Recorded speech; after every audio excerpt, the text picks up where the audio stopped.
Nuk ndodhi u bubuja dhe as ka për të ndodhur nga sa tha Zelenski në Beograd.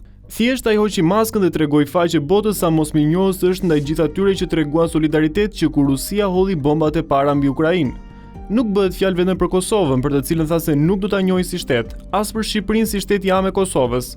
Atë që Zelenski tha në Serbi mund ta thotë diku tjetër për diçka tjetër për një vend tjetër. Është çështje karakteri.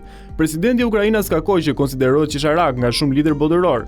Për fatin e tij të mirë, po ja kursim publikisht kritikat për mënyrën si po sillet me luftën, si po abuzon me vendin e tij dhe po i merr vendime foshnjarake me kosto afatgjat për atë dheun e tij. Zelenski po shpëton për dy arsye.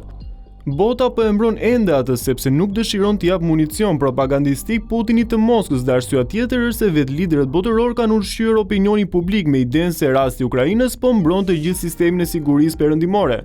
Megjithatë, nëse bota vazhdon ende e mbron për arsyeën e saj, Zelenski nuk zhgënjen, e heq vetë maskën e hipokrizisë. Nuk e heq atë, ai shfaqet ashtu siç është në të vërtetë, një bufon mosmirnjohës. Kështu ndodhi edhe gjatë vizitës së tij në Serbi disa ditë më parë. Në praninë të presidentit serb Aleksandar Vučić, Zelenski rikonfirmoi publikisht se Ukraina mban të njëjtën qëndrim të palëkundur për të mos e njohur pavarësinë dhe shtetësinë e Republikës së Kosovës. E bërë në zemër të Beogradit, kjo deklaratë u mirëprit me triumf nga Vučić. Ai e konsideroi atë goditjen më të madhe ndaj Kosovës në 14 vitet e fundit. Për te retorikës diplomatike, ky rast konfirmoi një asimetri të dhimbshme. Ndërsa Prishtina dhe Tirana kanë ofruar mbështetje absolute dhe pa kushte për Ukrainën që nga dita e parë e pushtimit të rus, Zelenski zgjedh të kalkulojë interesat e tij meskine dhe afatshkurtra duke përkëdhelur Beogradin.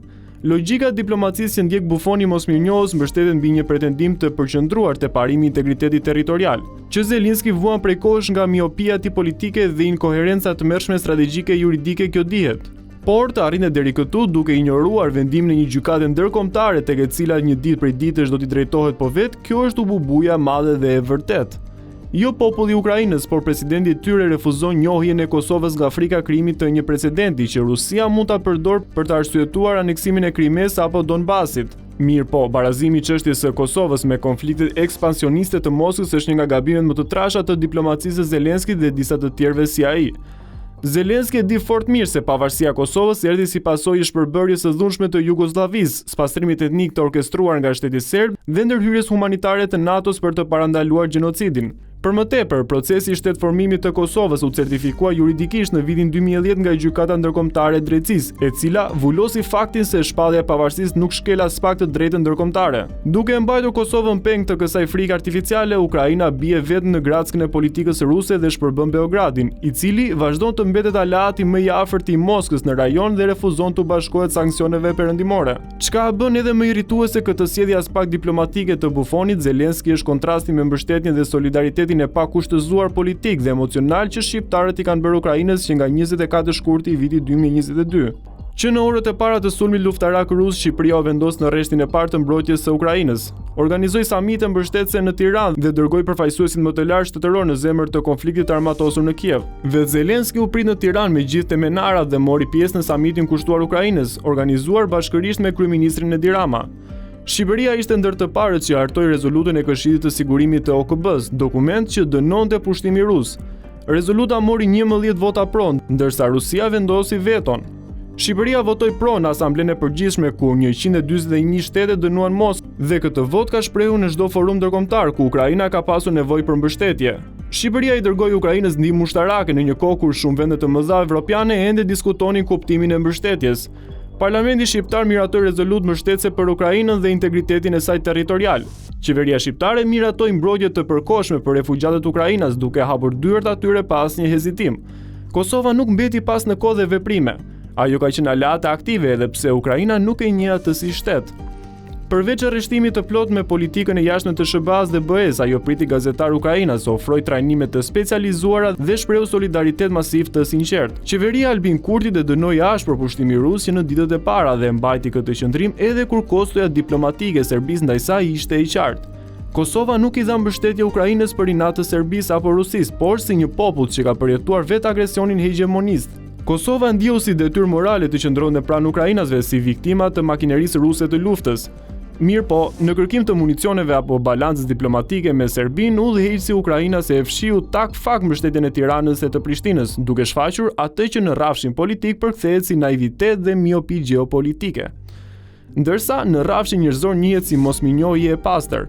Figura e Zelenskit e mbrojtur me kujdes nga mediat perëndimore nga nevoja për të ruajtur frontin e bashkuar kundër Rusisë, shpesh kursehet nga kritikat e merituara. Por sjellja e tij në Beograd zbuloi një lider që i ka përpas butaforisë së vet mediatike dhe stilit të fjalimeve dramatike nuk po arrin të ndërtojë një diplomaci koherente dhe me autoritet moral. Një diplomaci pa shtyllë dhe karakter si vet Zelenski. Mosmirnjohja e tij goditi besën dhe bujarinë e shqiptarëve, dhënë pa kushte për Ukrainën dhe ukrainasit. Kosova dhe Shqipëria hapën dyert për ta, vendosën dhe bën gjithçka në mbrojtje të tyre. Në këmbim nuk prisnim dhe nuk presin asgjë, veçse respekt dhe mirënjohje. Mjafton kaq që pas kësaj politika jashtme shqiptare si në Prishtinë ashtu edhe në Tiranë të nxjerrin mësime të ftohta. Duhet të kalojmë nga sentimentalizmi te pragmatizmi i rreth dhe reciprociteti i plot. Çdo akt diplomatik duhet shoqëruar me një kusht dhe me një çmim, sepse pa autoritet moral dhe reciprocitet çdo aleancë mbetet thjesht një iluzion i zbrazët. Konsullata serbe që pritet të hapet në Shkodër dhe përkëdhelja butë e Zelenskit nga diplomacia shqiptare tregon se ky e fundit ende nuk ka mësuar nga gabimet. Reagimet në Prishtinë ishin të menjëhershme dhe të forta. Të tillë duhet të ishin dhe nga Tirana zyrtare. Nuk pritet t'i hapet luftë diplomatike Kievit zyrtar, por t'i tregohet vendi. Nëse në Prishtinë u hoq banderola gjigande që shprehte mbështetjen dhe solidaritetin me popullin e Ukrainës, Tirana duhet të kishte hequr tabelën e rrugës Ukraina e lirë. Jo gjithmonë Shqipëria dhe Kosova mund të kenë qasje të njëjta diplomatike.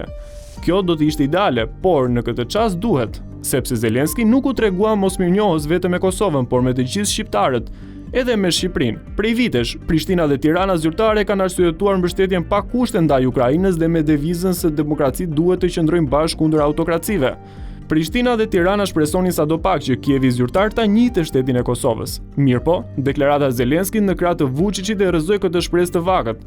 Bufoni tregoi se interesi i tij peshon shumë më tepër se çdo akt solidariteti nga Kosova, Shqipëria dhe çdo vend tjetër që e mbështeti. Deklarata e Zelenskit nuk ishte thjesht naivitet diplomatik, as miopi politike. Ishte mosmirnjohje, e shprehur aty ku nuk duhej. E thënë në Beograd, deklarata e Zelenskit është edhe thik pas shpine ndaj shqiptarëve. Nëse ai do të kishte thënë në Kiev diku tjetër atë që shprehu në kryeqytetin serb, do të ishte gjithashtu një fryerje por e heshtur.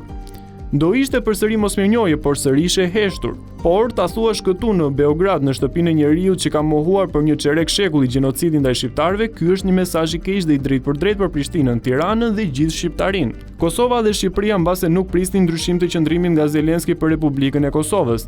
Nëse jo njohje formale, prisnim të paktën heshtje dinjitoze. Por Zelenski zgjodhi ta thot hapur me zë të lartë në Beograd, nuk do ta njohim Kosovën si shtet. Deklarata e tij shkoi për shtat retorikës së Vučićit dhe fushatës së egër serbe kundër njohjes së Kosovës. Zelenski e përdori Beogradin si podium për të përsëritur pikërisht atë që shqiptarët e dëgjojnë me dhimbje çdo vit. Ndaj, ky bufon duhet të marrë përgjigjen që meriton. Ju pëlqeu kjo video? Atëherë bashkohuni me ne. Na ndiqni në Instagram, Facebook dhe TikTok dhe bëni subscribe në YouTube. Klikoni like dhe share dhe aktivizoni njoftimet për të mos humbur asnjë video të re. Faleminderit për mbështetjen.